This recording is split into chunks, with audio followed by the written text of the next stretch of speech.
Следуя по Кавказской перевальной железной дороге. Ингушетия.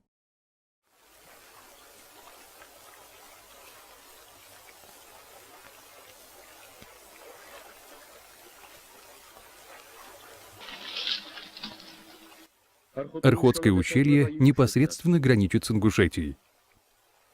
До первого села Кистетии отсюда всего лишь несколько часов езды. Эта земля была предметом спора ингушей и хевсур из-за малоземелья, которое, в свою очередь, очень влияло на их экономическое положение. Они воевали за пастбище, за границу. Но не только за землю спорили кисты и хевсуры.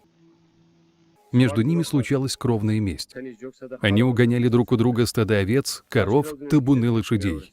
Ходили в военные походы друг против друга.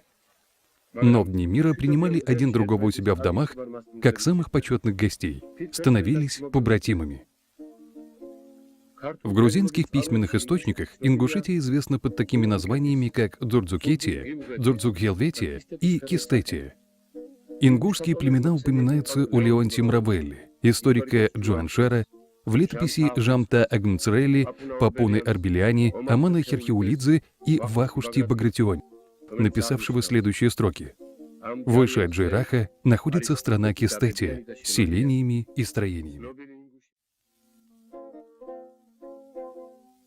Ингуши сами себя называют Гэлгэй. Под этим именем они известны и в Хевсуретии. Название ингуши возникло в среде кабардинцев в XVIII веке. Оно произошло от названия ингушского селения Ангушт, находящегося в низобьях Терека. От них его и заимствовали русские и также стали называть их ингуши.